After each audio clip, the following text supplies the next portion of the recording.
Welcome, everyone, to a new episode on the Living Life Naturally podcast. And of course, I'm your host, Lynne Wadsworth. And as you know, I'm passionate about helping people in midlife get that longevity that they need and that upgraded health so that we can live in health and wellness throughout our midlife years on into hopefully the hundreds. So today I have with me Kim Tang. Now, when she first discovered yoga, an absolute fire was lit within her to inspire others, empowering her to empower others in their ability to expand and transform their minds. Not only their minds, but their bodies, their relationships with themselves, and the consciousness with which they conduct not only their practices, but their lives. So as an internationally reputed master yoga teacher and head coach of the Institutional Yoga Sports Federation, public speaker, intuitive spiritual counselor, and breathwork facilitator, such important pieces. Kim leads trainings and seminars. She teaches at teacher trainings. She holds private sessions. She does spiritual consults, retreats, and worldwide e-learning online courses. And she's here to equip us, empower us, and to support us in our expansion. So we're super excited to have you with us today. Kim, please tell our audience where you're joining us from. Hi there. First, always, I begin with love and gratitude, the highest frequency. So, yes. Lynn, I want to thank you for inviting me on your show, Living Life Naturally. This is a conversation that has already happened vibrationally. So, I am coming from the Joshua Tree area. It's the high desert of Southern California, kind of not too far from Palm Springs. Awesome. Awesome. So, what got you into this line of work? I used to be a marathon runner, and I didn't even take my first yoga class until I was 36 years old with 3 kids and a big, busy life. And I remember my friend saying to me, "You have to try this yoga class. You're going to love it." And I thought to myself, kind of like, yeah, talk to the hand. Cardio, right? I know that supple muscles are far less prone to injury, but I got to get my cardio. And so I really didn't understand what yoga was. It's not just a stretch class. And in my case, stretch class in a hot room. And so I had an experience early on in my practice. I want to tell you the story briefly because I believe that this is going to lead to our conversation about chakras. And so this is kind of like what really got me is I was at a time in my life when, as a young woman, well, growing up as a child, teenager, and a young woman, and I grew up through a lot of what we could call adversity. And so I had a lot of like anger toward my mother. I was really mad at my mother, but then my mother passed away. And I didn't know how to forgive. As a matter of fact, I didn't even understand why to forgive. So I'm at this place in my life and I'm a marathon runner. So I'm pounding the pavement, getting in my miles, got to get my cardio. And I start this yoga class. And one day early on, I go home and I'm watching actually the Oprah Winfrey show. And Oprah Winfrey says, Kim, she says, forgiveness is a gift you give yourself. Not even because the other person deserves it, but because you deserve to be free from the anguish that you carry. And somehow I just heard the right words in the right moment. I understood that I needed to forgive, and therefore then I wanted to forgive, but I didn't know how to forgive. So that's coinciding with beginning this yoga class. And I'm a hardworking, enthusiastic student. And we get into this posture called camel pose. It's the deepest back bend in the class. And so in that back bend, with your solar plexus chakra open and your heart open and your throat open, combined with my willingness and my readiness to just release this pain that I had been carrying with respect to my mother, I'm in this camel pose. And for no apparent reason, I start to cry in the class. But I somehow recognized that that cry was just a cry that I needed, just to let go of that. I was ready, and I recognized it as releasing the anger and forgiving. So I start crying in this posture. I come out of the posture, lay down on my back, and I just let myself cry. I'm not being demonstrative. I'm not having self-pity. I'm not calling attention to myself. I just need this release. So I turn around, I cry. When the crying subsides, I finish the class. And in that moment, immediately, I knew that I was in forgiveness. And here's how, because this will be an important segue, is that my whole life, everyone had always said to me, oh, she's so intense. She's so intense. You know, that Kim Tang, she's so intense. But they always said it as if there was something wrong with me, as if my nature, my very nature of intensity as a Scorpio Sun, Aquarius Moon, Pisces Rising, King of Clubs, Cards of Destiny, like it's my nature, right? It's who I am without trying. But people seemed to be struggling with my intensity. Well, as part of my intensity, I had this anger toward my mother. And I used to have this narrative, this story that I would tell, and I would kind of like make everyone listen to it. Like, you can't know me unless you know what I've been through. You don't understand me unless you understand what I've been through. And I would really want them to listen to that story. Now, in this moment of the good cry during the deep back bend in that case, hot yoga class, I had this realization. It's like the fog cleared. And I went like, oh my gosh, that story I've been telling actually my whole life, that story that starts before I was even born, that's not even my story. That's my mother's story. And children are kind of, I'm going to call it in a healthy way, developmentally narcissistic. They think that anything that happens around them is happening to them. So naturally, I took on my mother's story as my own, and I took on her story as who I am. And in this moment of forgiveness, don't miss this. It's really important. I had the realization that I had taken on her story and I had been telling her story. And when I realized that, in fact, those things that I thought happened to me happened to her, my natural response was extreme compassion. I realized how much she had struggled and suffered while we were kids. So that was the first thing, is I was free from the story. I realized it was hers. The natural response was compassion. And then how I knew I had forgiven was that literally from that moment on, I was free from the story. No longer felt that you can't know me unless I tell you this story. You can't understand me unless I tell this story. So in that moment, I knew, oh my gosh, there's something to this yoga stuff. And so I started reading every book I could get my hands on, and not even just specific to my lineage, and by the way, not only not specific to my lineage, but also not just specific to doing postures, which is called asana or hatha yoga. That's only one of 8 limbs. So it all unfolded from there. Awesome. Great story.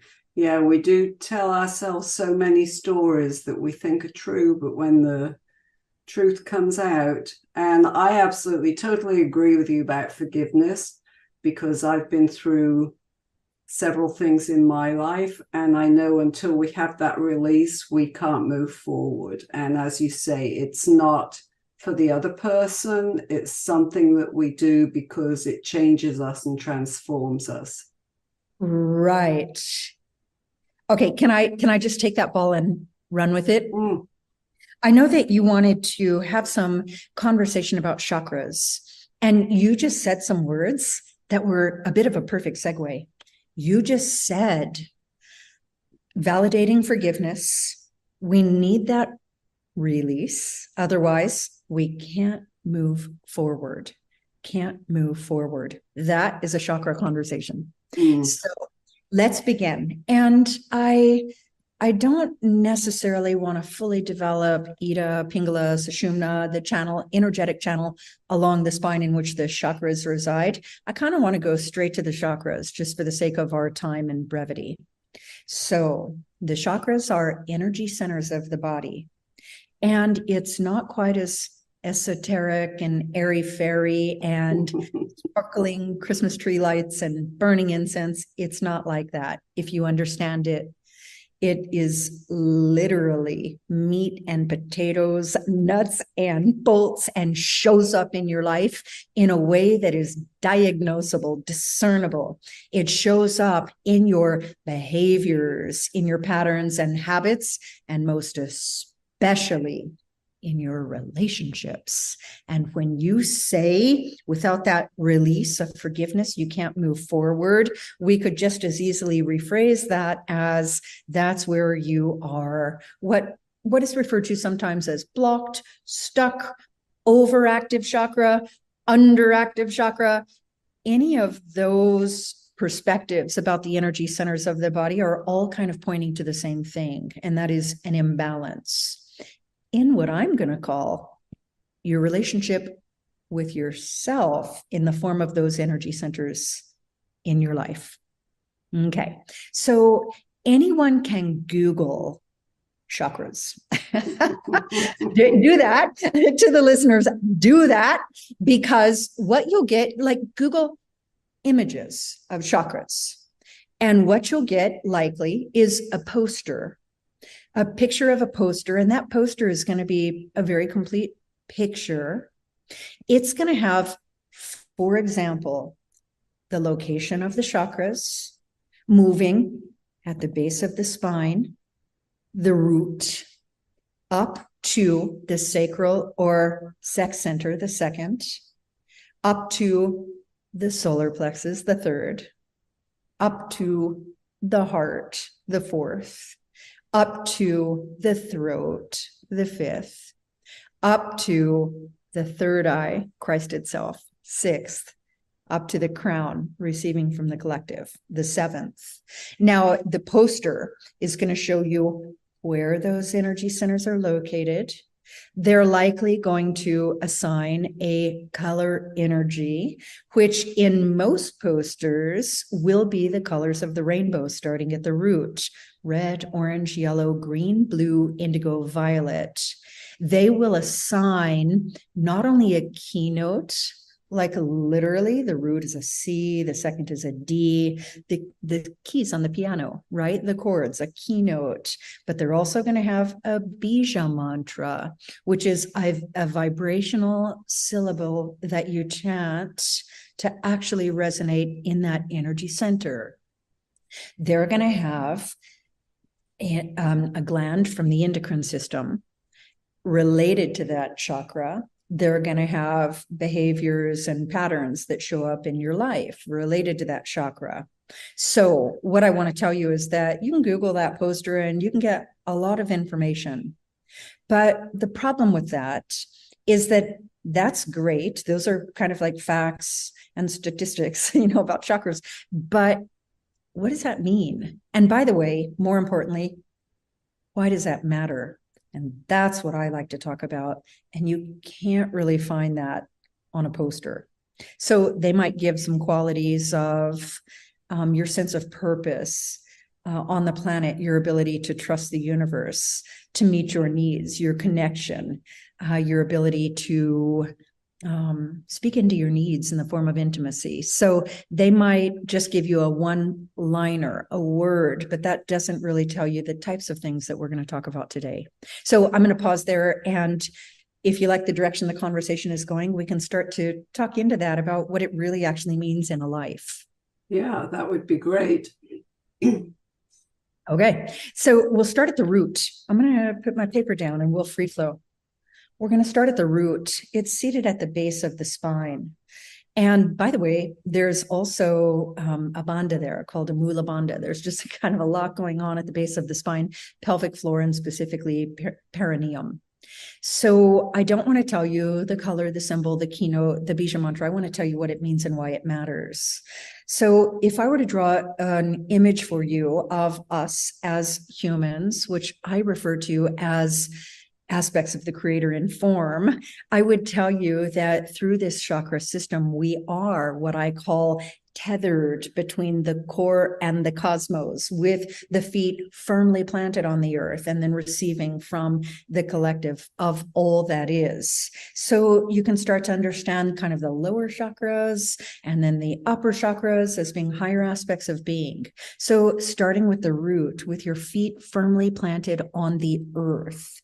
This is a measure of, do I understand my purpose, my reason for being here? And by the way, do I feel respect for and connected to all living beings with whom I share the planet? Do I trust the universe that my needs are being met in the way of survival needs like food and shelter and things like that?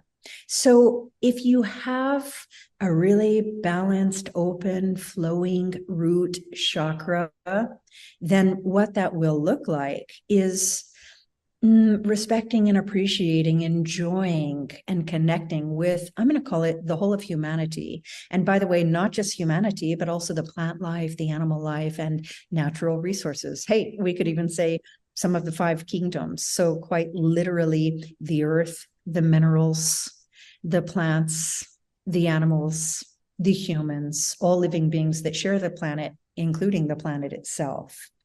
You have a sense of purpose. You understand and stand in your value. So you know who you are, you know how you serve, and you respect others in the same way. I'm going to call it connect to your highest truth and know who they are in truth and speak to them as such.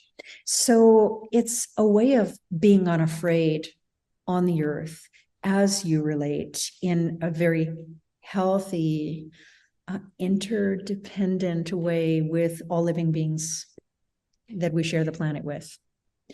If you're blocked, stuck in the root, what that looks like is a lot of fear. It looks like a lot of distrust. And by the way, fear presents in many forms. Jealousy, which is an aspect of shortage consciousness, which means you don't trust that the universe is meeting your needs. Jealousy, maybe possessiveness in a relationship, maybe greed, which could also look like maybe stealing and theft, again, afraid that your needs aren't being met, maybe distrust of people, a general, there's some people that literally feel like, oh, I'm not a people person, right? That's a root chakra conversation. So, and by the way, honoring their truth of that, perfectly fine, but in a high expression. Right. So feeling connected and respectful of the planet, the plants, the animals, appreciating the earth, maybe a 0 footprint awareness in service to the earth as a measure of gratitude and to humanity. Wow, very interesting. Yeah. Okay, good. I like the way that just happened. I came to what I feel is a stopping point on that so that we could continue. And I like the pause for you to speak into anything that you think to say in the in-betweens before we move on. Yeah, it just makes me think about some things in my own life that really could use, from that perspective, some clearing out. And so it always becomes, as I listen to some of this, like aha moments for us, for our listeners. So yeah, please continue on. Yes, thank you. Your contribution made me have a thought response that needs to be spoken into, and that is fear looks like judgment. Judgment is fear. And when we judge our brothers and sisters, our fellow humans on planet Earth, we're living in a state of separateness. It's an egoic construct. Identification of self as separate, and that might be a bigger conversation, but that root is the source of judgment. That's where judgment resides. And that's an important aspect of feeling I'm not a people person, right? I don't like people, mean people suck, whatever all that is separateness, judgment, and so on. Okay, now we move to the second chakra, which is right there in the range of the womb. So it's called the sacral chakra, but it's also called the sex center. And that does not necessarily mean the act of sex. I have a very broad interpretation of the energies of the second chakra, sacral center, sex center. Now, each of us has both energies that are considered to be masculine and energies that are considered to be feminine. Masculine energies might be like assertive, which when it's out of balance can be aggressive, action oriented, and maybe protector, which inherently has some fear, provider. And then those energies that we think of as being feminine tend to be like nurture and compassion and intuition and all of these things. Now, all of us possess both. We have some certain balance of masculine energies, certain balance of feminine energies. And so for me, the big question to ask yourself about the second chakra is, number one, are you comfortable with the balance of energies that exist within you? So sometimes we might have a woman who struggles with her own femininity, can't even quite connect to it or relate to it, or maybe the opposite. Maybe as identifying primarily with the feminine energy, she holds some feelings of being a victim, or, by the way, shame. That's where we would hold a lot of shame. So the real question there when you're in balance is not only are you comfortable with your own balance of energies that reside within you, being comfortable with your own balance is what it's all about. And in my view, it answers all questions about kind of gender identity, right? So what matters is, are you in harmony with the energies that exist within you is the most important question. And then if you are, you'll be more comfortable with the harmonies that exist, or the balances of energies that exist within others. So that is one of the most important aspects of that center of creativity and creation. And by the way, yes, of course, intimacy. And therein lies another conversation about the second chakra. Well, there you have it, ladies. We have the first part of a very exciting episode with Kim Tang. And we are going to continue the conversation next week, getting into a new chakra and into a little bit more on intimacy issues. So thank you for joining us today. I appreciate it. And don't forget, if you would like to join my community on Facebook, it's the Energized Healthy Women's Club. And I would love to have you so that we can talk about your health in midlife. You'll see in the show notes exactly where to go so that you can join. Thank you for joining us today. I appreciate it. Bye for now.